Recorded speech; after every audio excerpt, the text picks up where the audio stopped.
There are so many tools inside Luminar Neo now that a lot of you have approached me saying you feel overwhelmed and don't know what tool to use when.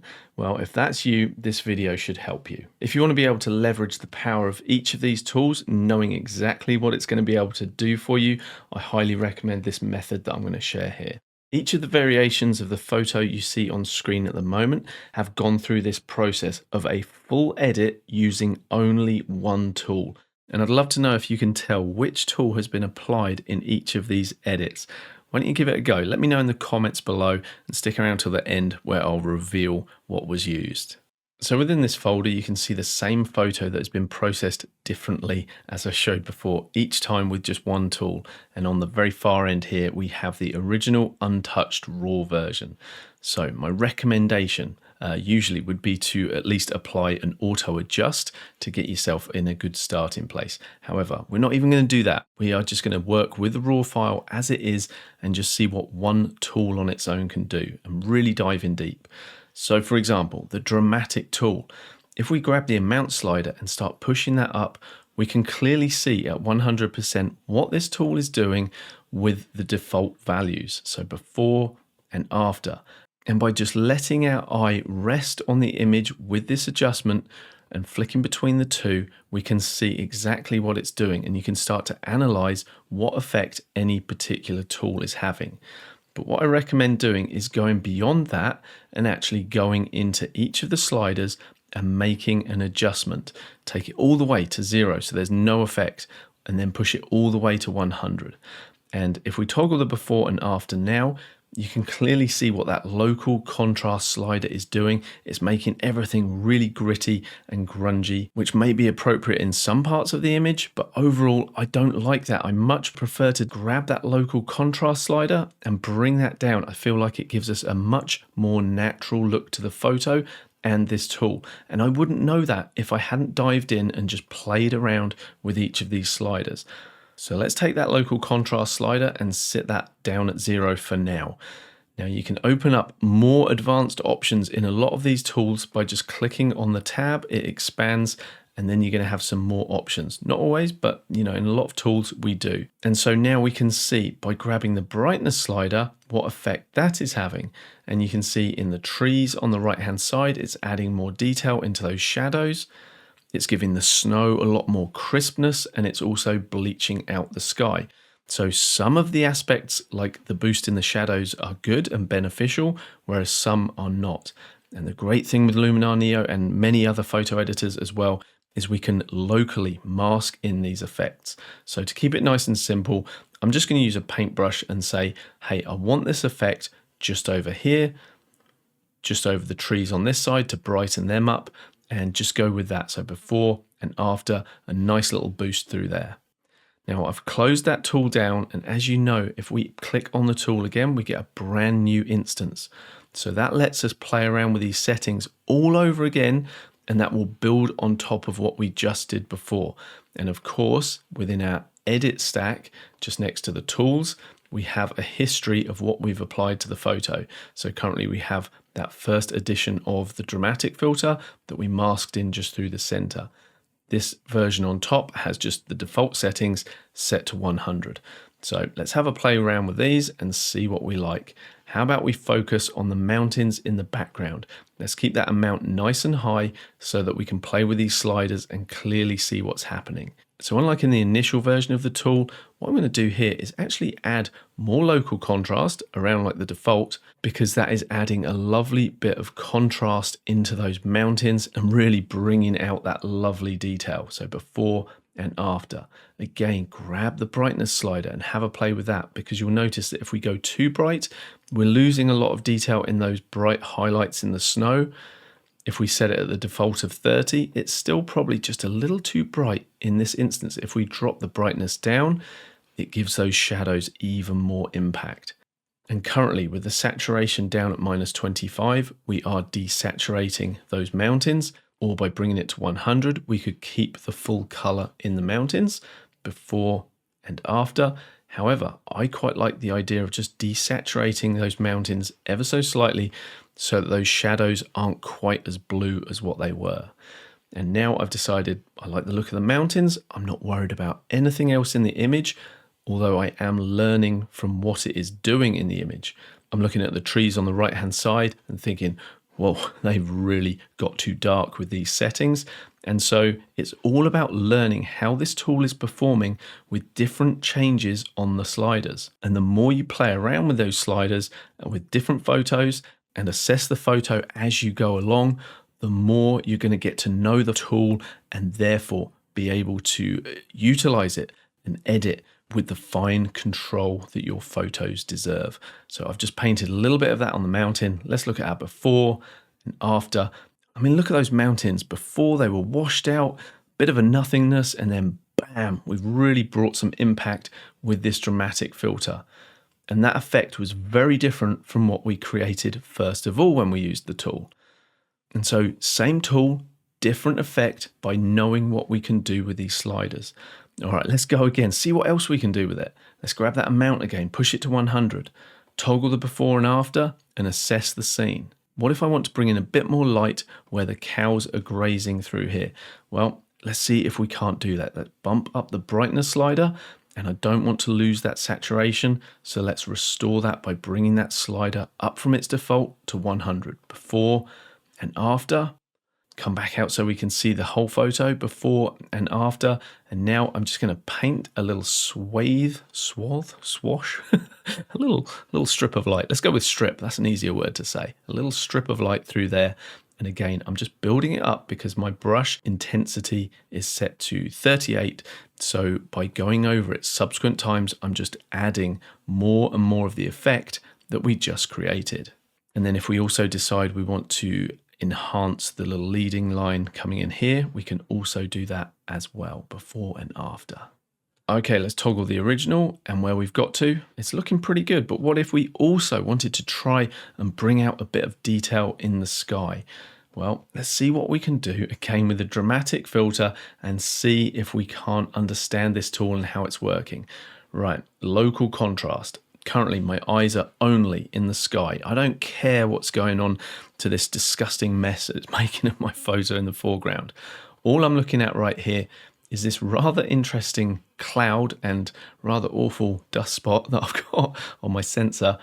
And I'm thinking, okay, how can I utilize this tool before and after? Okay, it's making my sky too washed out because that's the nature of the tool with its default values. Let's bump the saturation back up. Okay. Now, what about the brightness? If I reduce the brightness, we get sort of more saturation and contrast. If I bring it up, everything gets washed out. Can we find a sort of happy medium? All right, let's go with something like this. Before and after, before and after. The fact that it's introducing all of these halos around the edge of the mountain, of course it's doing that. And we start to understand that because that is the nature of a tool that is accentuating contrast. It's looking for the difference between white parts of our image and midtones and shadows, and then accentuating them. And that is exactly what's going on here. You can see if I bring the local contrast down, that halo is reduced, and that's why we get a more natural look when we bring that local contrast down while still having a nice bit of contrast.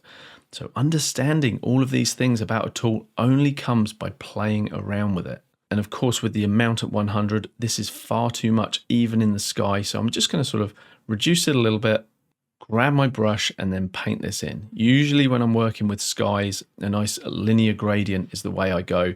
But I just want to keep this very simple with masking because this is not a video about masking. It's a video about tool application and reusing them. So I've switched to the erase mode there because, as you saw, we were getting a lot of that halo effect around the top of the mountains. I don't want any of that. And so I just make sure that I've removed all of that and I've left that nice bit of detail along that line through the sky. And now if I close that dramatic filter down and jump to this edit stack, you will see that we have 4 different applications of the same tool, each with their own variation of where these sliders are sitting. And as you see, each one is performing a different task in my image editing. And so if I toggle before and after, you can see that we've been able to craft an entire edit with just one tool in Luminar Neo. And I don't know about you guys, but these dust spots are just so annoying that we absolutely have to jump into the erase tool and just remove the dust spots. Okay, now I'm not quite so triggered. I can call that image done and move on. So the reason there are so many tools inside Luminar Neo now is because it's actually been around for 4 years. I can't believe it. And as part of the 4th year anniversary, 𝗏𝗏𝗏 are running a promotion. So if you haven't picked up Luminar Neo yet and you think it could be the right editor for you and your photos, well, I'll put a link to it in the description below so you can save some money there. All right, let's carry on. Okay, let's duplicate this with creating a virtual copy. I'm going to come to adjustments and then revert that to its original state. And as I open this one up, I'm going to go to one of Luminar Neo's absolute game-changing tools when it came out, which was 𝗏𝗵𝟏𝗨𝗏. It's been around for forever, but it is such a powerful tool and really good one for beginners, because this is one of those tools that usually does a great job as a global editing tool. So before and after 100%, is far too much, but you can see that it does do a very good job of making multiple adjustments, including enhancements to saturation, to contrast, brightness areas, shadows, you name it, it's doing a lot of work for us. And there are only 2 sliders in here. So, well, what can we really learn from this?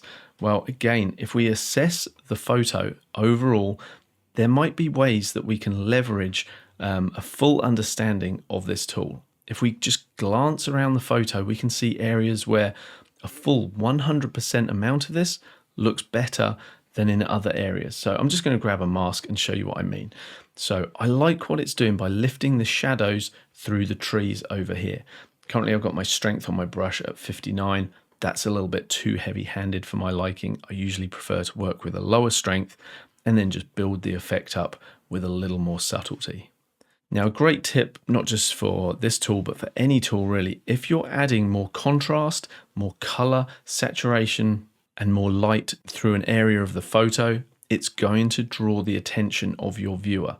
And so if we can put more emphasis through the central part of the frame or an area where you want people to look, like on the mountains, that's a really powerful way to quickly leverage a tool. If you don't want people to look at an area, so for example, the sides of the frame, then make sure you don't put quite as much of that contrast enhancing tool in those areas. All right, so that's my first application and I've been able to apply it just where I want it. Let's suppose that we want to darken down and enrich just the sky. You can think, well, why didn't you just put the sky enhancer on straight away, Anthony, and then just mask that in? Well, by putting it on 100% like this, if you look, yes, it knows exactly where the sky is and it's smart enough to even darken down or enrich the shadows on the mountains, but I might not want to apply this with full intensity throughout the whole sky. What I usually like to do is darken down the top and let that taper off into the landscape. So a great tool for doing that is the linear gradient. I know I said I was going to stick to a brush only, but this is quicker. Look, let's just put it at the top, drag that down, and we're going to have a fall off of the effect from full at the top to 0 at this bottom line here. So if I just let that run just slightly over the mountains and jump back out of that, there you can see if I show the before and after of just that instance, before and after, we're getting that effect, but it's just subtly dropping in with a nice feather towards the mountains. And it's only by playing with this tool that I'm able to realize I don't just have to have an all or nothing approach to that sky enhance, I can be more refined with it. I'm not really sure that we want to be doing anything else with this particular Accent AI slider, but I'm just glancing my eye at this. Yeah, okay, maybe we'll just tickle a little bit over the whole photo before and after just to give it a subtle lift. Now it's time to reveal what tool I used for each of those edits you saw earlier. Have you already made your guesses? If not, pause the video and write them in the comments below. But here we go.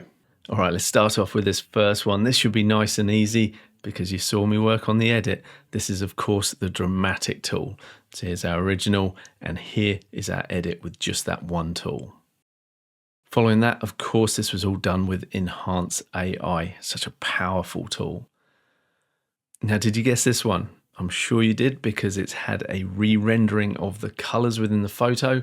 What's going to do that for us? Well, there's a few tools, but the one that did this was the mood tool, which uses lookup tables. And how about number 4? Have you guys got this? Well, those of you regular watchers of the channel will probably know it is, of course, one of my favorites, the mystical filter. All right, number 5. Look at this punchy little number. Any ideas what's done this for us? Well, if you thought it was structure AI, you'd be bang on. Well done. And how about this one here? Some added saturation, some added contrast. This one could be tough to call, but it's the Smart Contrast tool, which is just one slider inside the Develop tool. And this one here is possibly quite obvious what's being used, but I think the results are actually surprising in the fact that you can actually do quite a specific edit with your photo. This is, of course, the Vignette tool, and I've applied a few different instances of the tool where I've highlighted certain areas, detracted from others, and then put that white border around the edge. I would strongly recommend you give this exercise a go where you select just one tool and do a deep dive into everything about that tool and see what you can do to just one photo with just one tool. So hopefully you're starting to get a sense of just how powerful these tools are on their own. But imagine what we can do when we actually combine those tools to really refine our edit. Well, that's what I did in the video right there. So why don't you go and join me in that one where I take a nice slow walk through my photo editing process from start to finish. I'll make a few mistakes along the way, but that's an excellent way for us to learn together, not just what works well, but also where things go wrong and how we can put them right. I'll see you in that one. Bye-bye for now.